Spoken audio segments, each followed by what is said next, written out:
இந்திய கிரிக்கெட் ரசிகர்களுக்கெல்லாம் ஒரு அதிரடியான அப்டேட் காத்துக்கிட்டு இருக்கு. நியூசிலாந்துக்கு எதிரான 3 ஓடிஐ சீரிஸ்க்கான வந்து ஸ்குவாட் வந்து பார்த்தீங்கன்னா, இந்தியாவோட ஸ்குவாட் 15 பேர் கொண்ட இந்திய அணி வந்து பார்த்தீங்கன்னா, பிசிசி வந்து இப்போ வந்து அறிவிச்சிருக்காங்க. இந்த 15 பேர் கொண்ட இந்திய அணி வந்து பார்த்தீங்கன்னா, பக்காவான ஸ்குவாடா தான் இருக்குது. இருந்தாலும் வந்து பார்த்தீங்கன்னா, சில முக்கியமான பிளேயர்லாம் வந்து பார்த்தீங்கன்னா, பிசிசி வந்து பார்த்தீங்கன்னா ஸ்கிப் பண்ணியிருக்காங்க. எஸ்பெஷலி முகமது சமி, ருத்ராஜ் கெய்க்வாட், திலக் வர்மா 3 சூப்பரான ஒரு தரமான பிளேயரை இந்த ஸ்குவாட்ல இருந்து ஸ்கிப் பண்ணியிருக்காங்க. அக்சர் பட்டேல் அவரையும் வந்து ஸ்கிப் பண்ணியிருக்காங்க. எதனால பிசிசிஐ இவங்கள எல்லாத்தையும் ஸ்கிப் பண்ணாங்க, பிளஸ் வந்து எதனால இவங்களை நீக்கினாங்க, 15 பேர் கொண்ட இந்திய அணி ஒரு தரமான அணியா தான் இருக்கு அந்த ஓடிஎஸ் ஸ்குவாடை பொறுத்த வரைக்கும். பிளஸ் யாரெல்லாம் அந்த ஓடிஎஸ் ஸ்குவாட்ல இருக்கிற அந்த 15 பேர் யார் யார் இருக்காங்க அப்படின்ட்டு தெளிவா டீட்டெயிலா அந்த வீடியோல நம்ம வந்து பார்க்கலாம். வீடியோக்கு நீங்க இப்பதான் வந்து ஃபர்ஸ்ட் டைம் நம்ம சேனலுக்கு வரீங்கன்னா மறக்காம வீடியோ ஸ்கிப் பண்ணாம கடைசி வரைக்கும் பாருங்க. லைக் பண்ணி ஷேர் பண்ணி உங்க சப்போர்ட்டிங் ஆதரவு கொடுத்தீங்கன்னா இன்னும் ரொம்ப ரொம்ப யூஸ்ஃபுல்லா இருக்கு. வாங்க தெளிவா வீடியோக்குள்ள போயிடலாம் நண்பர்களே. வணக்கம் நண்பர்களே. 2026ல வந்து பாத்தீங்கன்னா இந்தியா முதல் சீரீஸை விளையாட போறாங்க நியூசிலாந்துக்கு அகைன்ஸ்டா. அந்த சீரீஸ்ல வந்து பாத்தீங்கன்னா இந்தியா 3 ஓடி பிளஸ் 5 T20 மேட்ச் விளையாட போறாங்க. 5 T20 ஸ்குவாட் வந்து பாத்தீங்கன்னா ஆல்மோஸ்ட் அறிவிக்கப்பட்டிருக்கு. பிளஸ் ஓடி T20 வேர்ல்டு கப்புக்கு எந்த ஸ்குவாடோ சேம் ஸ்குவாட் தான் இந்த ஓடி T20 சீரீஸை பொறுத்த வரைக்கும். ஆனா ஓடியோட ஸ்குவாட் தான் இன்னும் அறிவிக்கப்படாத நிலையில் இருந்த போது இன்னைக்கு பிசிசிஐ இந்த ஓடிஎஸ் ஸ்குவாட 15 பேர் கொண்ட ஓடிஎஸ் ஸ்குவாட வந்து அறிவிச்சிருக்காங்க. இந்த ஓடிஎஸ் ஸ்குவாட்ல யார் யாரெல்லாம் இடம் பெற்றிருக்கா, அந்த 15 பேர் யார் யாரெல்லாம் இடம் பெற்றிருக்கா பிளஸ் அதை டீட்டெயிலா ஃபர்ஸ்ட் ஆஃப் ஆல் பார்த்தலாம்.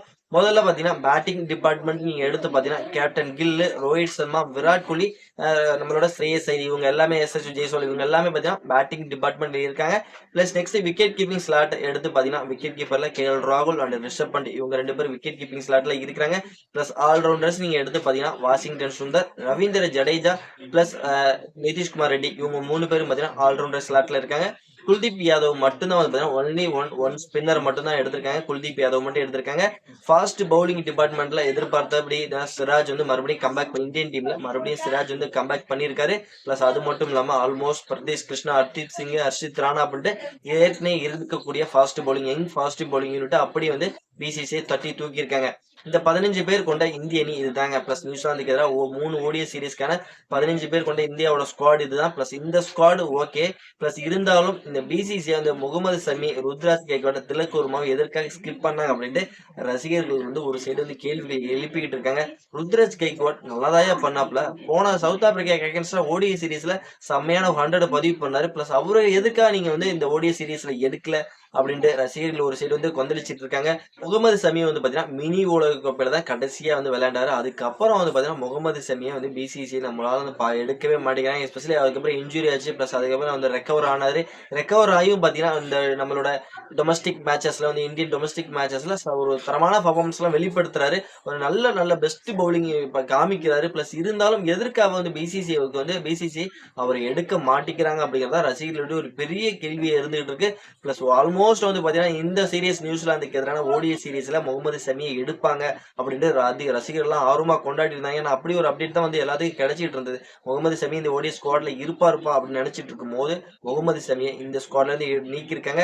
பிளஸ் இதுக்கான விளக்கம் என்ன சொல்லியிருக்காங்கன்னா, பிளஸ் வந்து அவருக்கு ஒரு பணிச்சுமை காரணமா அவர் வந்து நீக்கியிருக்கோம். பிளஸ் வந்து 2027 வேர்ல்டு கப் வருது, ஓடிஐ வேர்ல்டு கப் வருது. அதற்கான யங்ஸ்டர்ஸ் இப்பல இருந்தே நாங்க வந்து டெவலப் பண்ணும் அப்படிங்கறதுனால வந்து பாத்தீங்கன்னா அவருக்கு பதிலாக நாங்க வந்து யங்ஸ்டருக்கான வாய்ப்பை கொடுத்துருக்கோம். பிளஸ் ஒரு சீனியாரிட்டி சிராஜ் நாங்க உள்ள கொண்டு வந்திருக்கோம். பிளஸ் அவருக்கு பதிலாக அவர் வந்து நாங்க பேக்கப் கொண்டு வந்திருக்கோம். அதனால முகமது சமியை நாங்க வந்து ஸ்கிப் பண்ணதுக்கான காரணங்கள் எடுத்தீங்கன்னா இதுதான் சொல்றாங்க. பிளஸ் இது அந்த அளவுக்கு பெரிய வேல்யூபிள் காரணமா இன்னும் தெரிய மாட்டேங்குது. பிளஸ் முகமது சமி நல்லா ஃபிட்டா இருக்காரு. இன்ஜுரி இருந்து ரெக்கவர் ஆயிட்டாரு. பிளஸ் நல்ல டொமஸ்டிக் நல்லா பண்ணிட்டு இருக்காரு. அவரை கண்டினியூவா இந்தியன் டீம்ல ஆட வச்சாங்கன்னா 2027 வேர்ல்டு கப் வரைக்கும் நல்ல ஒரு பர்ஃபார்மன்ஸ் அவர்கிட்ட நம்ம எதிர்பார்க்கலாம். பிளஸ் எதுக்கு அவர் ஸ்கிப் பண்றாங்க என்னன்னு இன்னமும் புரிய மாட்டேங்குது. விளக்கம் கொடுத்தாங்க. பிளஸ் இருந்தாலும் அந்த விளக்கம் சரியில்லாத விளக்கமா இருக்கு. ருத்ராஜ் கெய்க்வாட் அவரையும் வந்து ஸ்கிப் பண்ணியிருக்காங்க. நல்லா தான் பர்ஃபார்மன்ஸ் பண்ணாரு. அது மட்டும் இல்லாம திலக் வருமா எல்லா ஃபார்மேட்டுக்குமே ஆல் ஃபார்மேட்டுக்குமே ஒரு சூட்டபிள் பிளேயர். அவரை சவுத் ஆப்பிரிக்கா அகேன்ஸ்டா வந்து ஓடிஎஸ் ஸ்குவாட்ல எடுத்திருந்தாங்க. பிளஸ் இந்த ஸ்குவாட்ல எடுப்பாங்க அப்படின்னு எதிர்பார்க்கும் போது இந்த ஸ்குவாட்ல அவரை ஸ்கிப் பண்ணிட்டாங்க. ஸ்ரேயஸ் ஐயர் வந்ததுனாலதான் என்னமோ தெரியல ருத்ராஜ் கெய்க்வாட் அந்த அளவுக்கு 2 பேத்தையும் வந்து பிசிசி ஸ்கிப் பண்ணிட்டாங்களா அப்படிங்கிற மாதிரி ஒரு தகவல் கிடைக்குது. இருந்தாலும் வந்து பாத்தீங்கன்னா ரசிகர்களுக்கு ஒரு பெரிய ஏமாற்றம் தாங்க. திலக் வர்மா, ருத்ராஜ் கெய்க்வாட், முகமது சமி இந்த 3 பேருமே ஒரு தரம் வாய்ந்த பிளேயர் தான். இந்த 15 பேர் நல்ல ஒரு பேலன்ஸான டீம் தான். இருந்தாலும் இவங்கள இந்தியன் ஸ்குவாட்ல இணைச்சிருந்தாங்க அப்படின்னா நல்லா இருந்திருக்கும். பிளஸ் நிதிஷ்குமார் ரெட்டி பிளஸ் அவரோட பெர்ஃபார்மன்ஸ் மோசமா தான் இருந்துட்டு இருக்கு. பிளஸ் அவரை எதற்காக இந்தியாவோட ஸ்குவாட்ல மறுபடியும் அவருக்கு சான்ஸ் கொடுக்குறாங்கன்னு தெரியல. நம்மளோட கேப்டன் சுபன் கில் அவரும் பார்த்தீங்கன்னா T20ல சொதப்புறாரு. பிளஸ் பெரிய லெவலில் ஃபார்ம்ல இல்லை. பிளஸ் இருந்தாலும் பிசிசி அவருக்கு மறுபடியும் சான்ஸ் கொடுத்துக்கிட்டே இருக்கிறாங்க. அதுவும் எதற்கான தெரிய மாட்டேங்குது. இந்த மாதிரி ஒரு சில பிளேயர்ல ஒரு பேரை வச்சு அவங்க வந்து இன்னும் பிசிசியை வந்து இந்தியன் டீம்ல சான்ஸ் கொடுத்துட்டே இருக்காங்க. ப்ளஸ் நல்ல டேலண்டான பிளேயர்லாம் வந்து பார்த்தீங்கன்னா இன்னும் வெளியில அவங்கள பெஞ்சிலேயே உட்கார வச்சிடறாங்க. ப்ளஸ் நல்ல டேலண்டட் டொமஸ்டிக்ல நல்லா பர்ஃபார்மன்ஸ் பண்ற பிளேயர்லாம் வந்து பார்த்தீங்கன்னா உள்ள இந்தியன் டீமுக்குள்ள கொண்டு வர மாட்டேங்கிறாங்க. ப்ளஸ் நல்ல ரெக்கார்ட் இருக்கு.